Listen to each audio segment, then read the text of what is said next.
Em nome de Jesus, o bom pastor dos cordeirinhos. Amém. Quem é a pessoa mais importante da sua família? Quem é a pessoa mais importante da sua casa? Quem é a pessoa mais importante na igreja? Ao pensarmos na pessoa mais importante, logo vem uma figura de autoridade, não é? A pessoa mais importante é aquela que tem mais poder e a quem devemos mais respeito. É mais ou menos assim que eu imaginei a pessoa mais importante. Os discípulos de Jesus fazem a mesma pergunta a Jesus, tá? Quem é o maior ou quem é o mais importante no reino dos céus? A motivação para essa pergunta pode ser dupla. Primeiro, Jesus falava sobre a sua morte. Já estava preparando os seus discípulos para o que iria acontecer. E talvez os discípulos queriam saber quem assumiria o posto de autoridade depois que Jesus morresse. Quem ia liderar os discípulos? Ou então, a segunda motivação pode ser que, ao chegarem em Cafarnaum, os cobradores de impostos pedem a Pedro o imposto que é devido logo na entrada. E Jesus aproveita e ensina sobre a autoridade. Autoridade que os reis têm para cobrar tributos aos que não são seus filhos, aos que não pertencem ao reino. No entanto, quando o assunto parece se tratar de autoridade, Jesus muda totalmente o foco. O maior no reino dos céus, contrariando toda a lógica, são aqueles que se tornam como crianças. Hoje é mais comum nós elogiarmos as crianças, as virtudes que elas têm, a total dependência, né? A confiança total. Mas na cultura e na sociedade greco-romana, a principal visão que se tinha era de que as crianças eram adultos desinformados, que precisavam ser treinados até mesmo com castigos físicos para terem juízo. Cria juízo, menino. Além disso, o costume romano permitia que os pais abandonassem os filhos indesejados. E por isso muitos deles se tornariam escravos por quem os encontrassem e os criassem. Assim, o conceito de criança era visto como algo negativo. Hoje parece que está voltando esse costume, né? Ficar grávida é algo negativo. Não só na cultura greco-romana, mas também no judaísmo. O conceito era negativo, o conceito de criança. Porque as crianças eram vistas como teimosas. E por isso elas necessitavam de firme disciplina. Nesse sentido, as crianças não eram modelos de comportamento. Porque todos na sociedade as consideravam como dependentes de outros. Eram pessoas desprotegidas. Eram desprovidas de entendimento. Elas não tinham nada de bom para oferecer para outros. Apenas receber. Por isso, quando Jesus coloca uma criança no meio dos discípulos, Ele não o faz para elogiar a criança, mas para ensinar sobre dependência e sobre necessidade de cuidado. Aquele que se humilha como uma criança é aquele que é totalmente dependente da graça de Deus e dos seus cuidados. E esse é o maior no reino dos céus. Falar sobre o mais importante nesse contexto não tem nada a ver com autoridade, mas sim com dependência.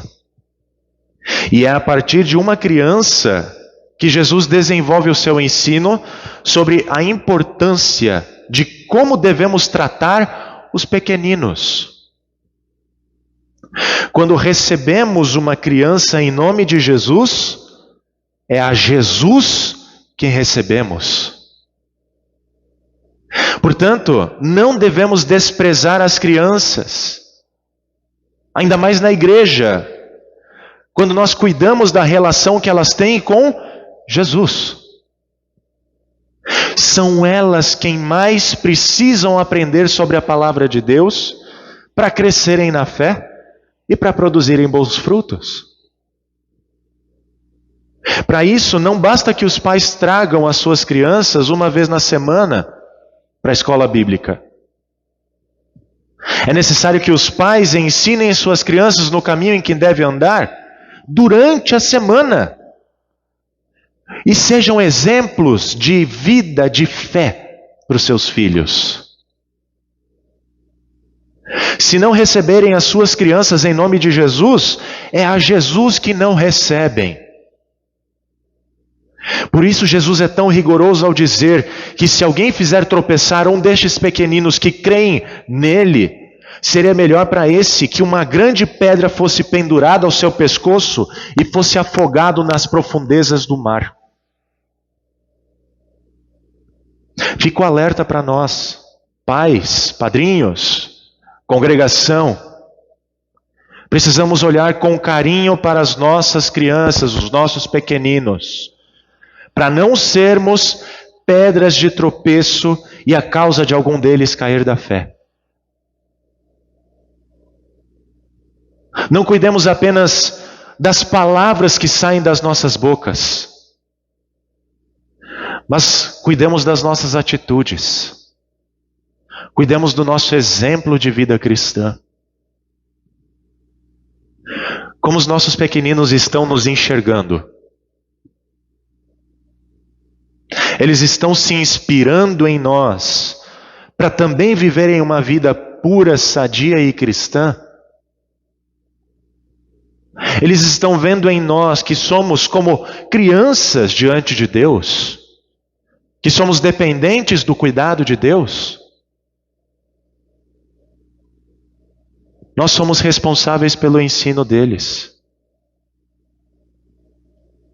Caso não estejamos sendo um bom exemplo, mas uma pedra de tropeço, Jesus ainda diz que seria melhor arrancar um olho ou decepar uma mão para não sermos lançados no fogo eterno do inferno.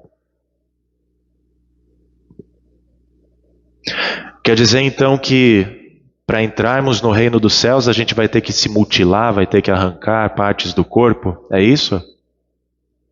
Não, né? O ensino de Jesus tem a ver com cortar o mal pela raiz. Se eu estou sendo pedra de tropeço para um pequenino, então eu preciso mudar isso.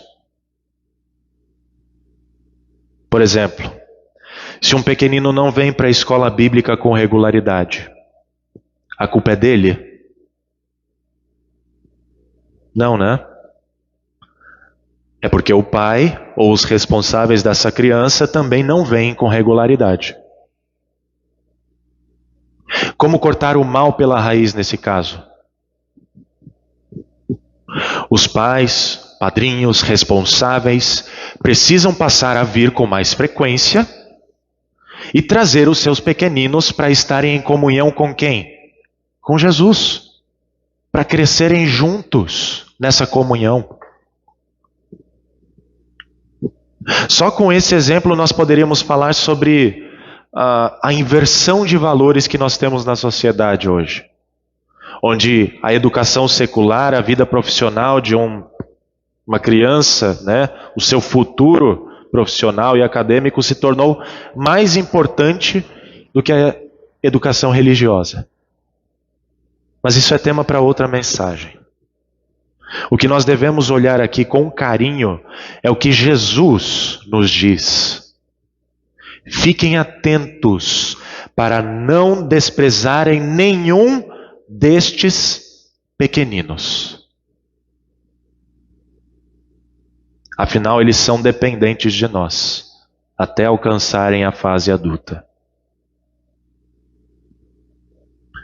Nós não podemos desprezá-los, mas devemos cuidá-los de corpo e alma. Porém, se alguém atrapalhar o caminho de fé deles, Jesus afirma que é melhor morrer afogado. E para nós termos noção da importância dos pequeninos para Jesus, ele ainda afirma que Deus é tão bondoso que, além do nosso cuidado, ele ainda envia anjos para cuidar deles. E a gente sabe disso, né? Quantos livramentos acontecem na vida dos pequeninos. Até aqui, o exemplo da criança e a importância de atentarmos a ela fica em evidência no ensino de Jesus, certo? Mas a partir daqui, Jesus traz um novo foco do seu ensino, que agora está voltado aos pequeninos perdidos, que vai receber um novo significado também. Ao falar do homem que tinha 100 ovelhas, perdeu uma e foi procurá-la, Jesus ensina que Deus não quer que nenhum dos seus pequeninos se perca. Afinal, se um deles se perder, pode resultar em quê? Em morte, não é? Se uma ovelha está perdida, ela pode morrer. E logo na sequência, Jesus fala do irmão que peca contra você.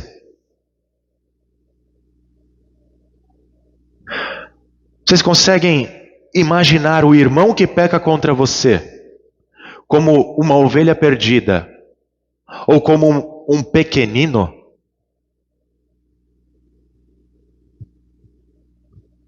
É isso que Jesus faz aqui.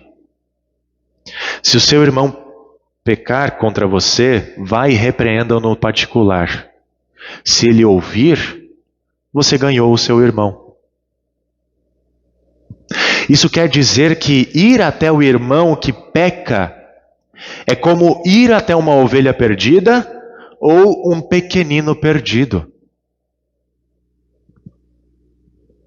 Se ele te ouvir, ou seja, se ele reconhecer o erro dele, ele não estará mais perdido, mas terá sido achado pelo bom pastor Jesus. No entanto, nem sempre é tão fácil isso, né? Hoje a gente é mais acostumado com eu vou esperar ele vir até mim para pedir desculpa do que eu ir até ele para repreendê-lo, né? Mas já pensou se todo mundo que pecasse contra nós reconhecesse o erro e viesse pedir perdão? E já pensou se nós reconhecêssemos os nossos erros e fôssemos correndo pedir perdão a quem nós ofendemos? Acima de tudo, já pensou se nós soubéssemos que todo o pecado que nós cometemos, pecado que nós cometemos contra o próximo, é uma ofensa contra Deus? Seria muito bom se assim fosse, né? A gente ia correndo mesmo pedir perdão. Mas não é tão simples quanto parece. Perdoar e pedir perdão dói. Por isso Jesus deixa aqui 3 estratégias diferentes para buscarmos aquele que está perdido. Aquele que está perdido em seu pecado. Primeiro, vá até ele e repreenda-o no particular, a sós com a pessoa, a fim de que o problema seja resolvido, não se espalhe, né? Mas fique ali entre os dois. Página virada, resolvido. Se a pessoa que te ofendeu ouvir, há festa no céu, por um pecador que se arrepende, e há festa entre nós, pois aquele que estava perdido foi achado. Segundo, se não der certo essa primeira conversa, Jesus diz para chamar mais 2 ou 3 pessoas de confiança para conversarem com a pessoa. Não para intimidá-la, para forçar, você tem que se arrepender, não.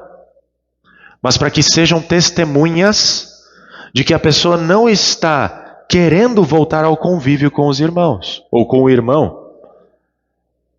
E nesse caso, não está querendo voltar ao convívio com Deus. Afinal, pecar contra alguém é pecar contra Deus.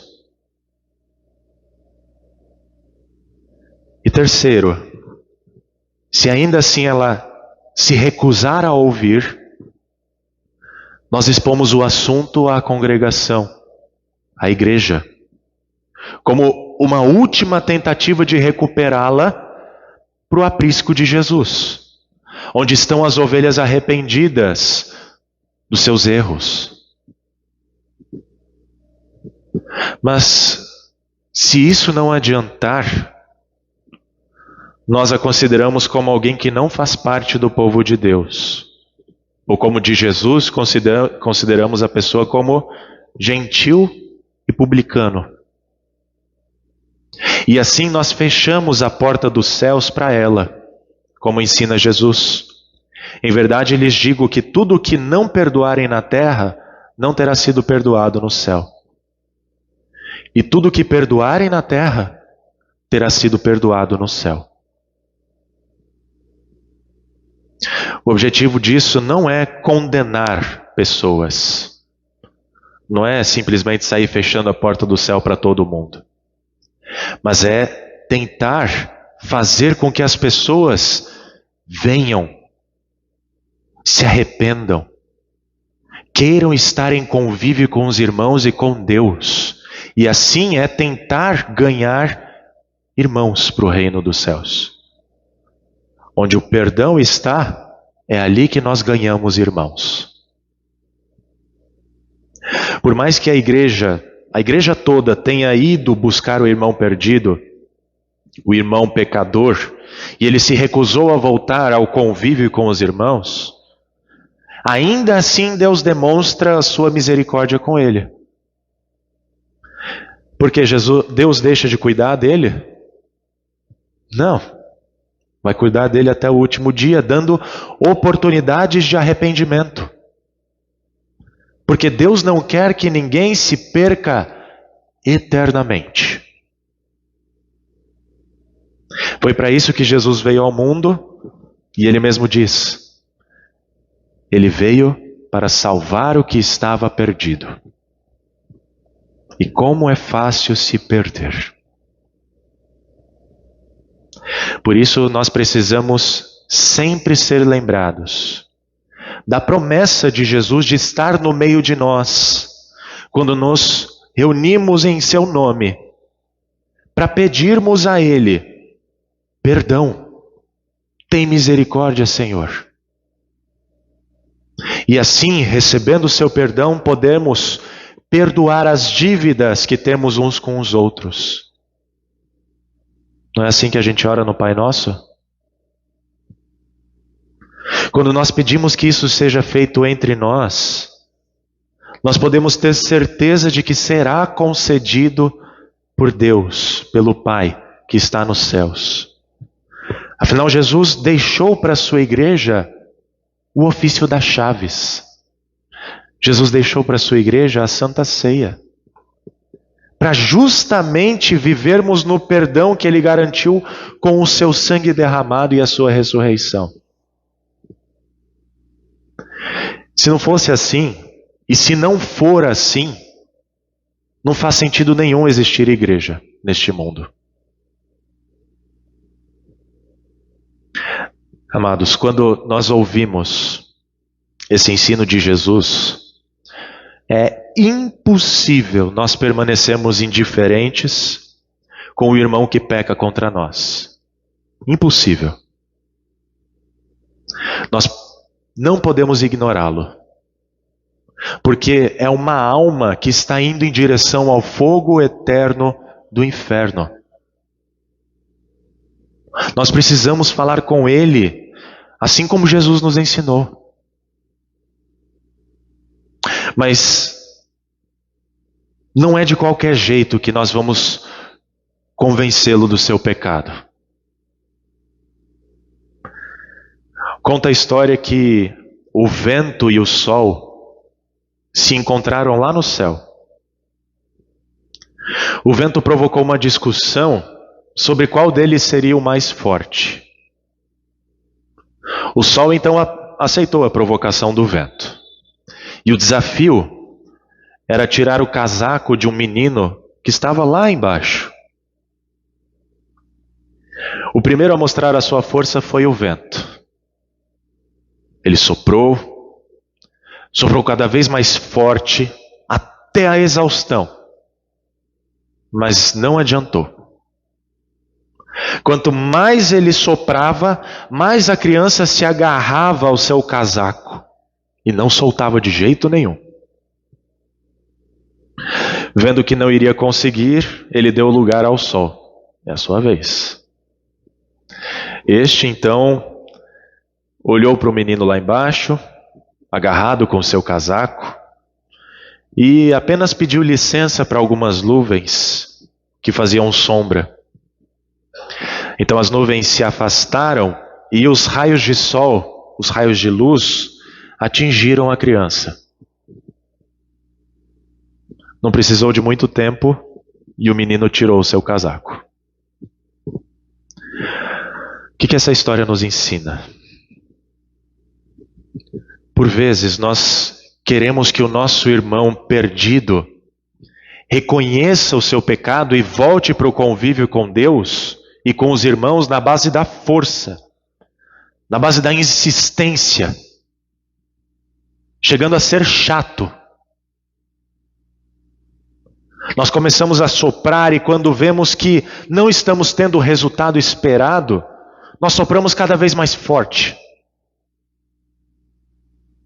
No fim pode ser que dê resultado. Pode ser que dê resultado.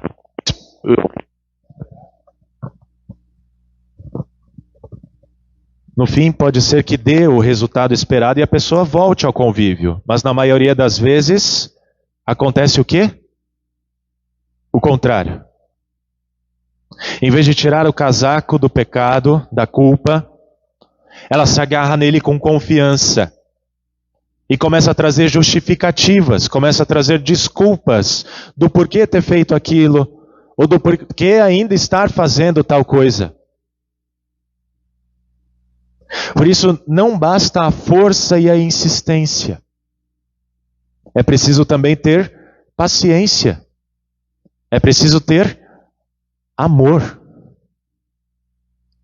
O sol precisou de algum tempo até ver o resultado.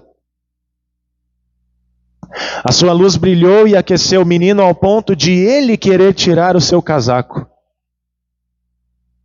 E foi assim que o sol ganhou o desafio. Nesse sentido, quando olhamos para o irmão perdido, nós podemos olhar para ele como uma criança ou uma ovelha perdida. Ele é o mais importante no reino dos céus. Por quê? Porque Jesus vai em busca dele. E se pararmos para pensar, ele é o mais importante no reino dos céus, porque é ele que depende do perdão de Jesus. Ele depende da misericórdia de Deus para não ser condenado ao inferno. Por isso, quando pensamos em dependência, quem é a pessoa mais importante da sua família? É aquela que necessita dos seus cuidados. Quem é a pessoa mais importante na sua casa? É um filho, um idoso, uma pessoa acamada, que não tem condições de cuidar de si mesmo e vai exigir mais cuidados, vai exigir mais atenção. Quem é a pessoa mais importante na igreja? São os fracos, os pecadores, perdidos, que estão afastados da presença de Deus e que dependem de Deus e da sua misericórdia.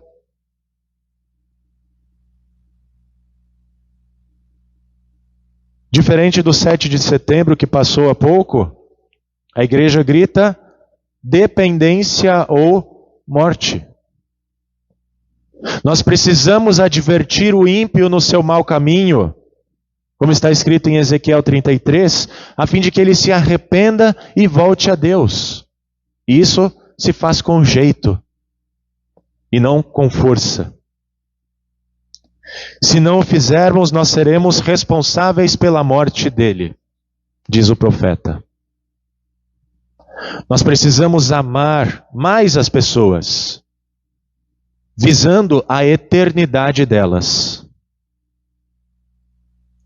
Nós precisamos incentivar a confissão mútua de pecados entre os irmãos, para nós podermos pedir perdão e perdoarmos mais.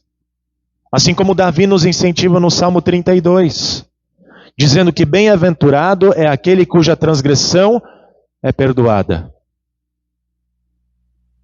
Precisamos olhar com atenção para isso, a fim de não nos tornarmos pedra de tropeço para os pequeninos.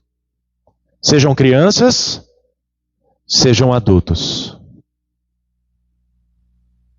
Para tanto, nós precisamos nos unir em oração, suplicando que Jesus nos ajude nessa importante missão de salvar a todos.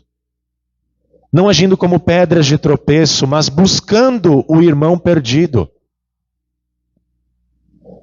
E Jesus nos responde a essa oração, dizendo para não nos afastarmos dos meios da graça, onde Ele vem ao nosso encontro para nos perdoar e nos purificar de toda injustiça. E assim nós podemos recomeçar todos os dias, tendo a certeza de que Deus vai nos ajudar. Portanto, vivamos a dependência. Sejamos como crianças que se tornaram filhas de Deus pelo batismo e dependentes dos seus cuidados.